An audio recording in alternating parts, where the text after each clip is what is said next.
Hugo, stop. Hugo? Hugo?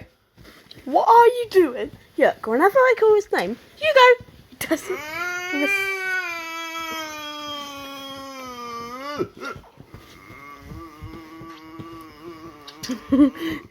He doesn't know what to do. Hey, Hugo, hey boy.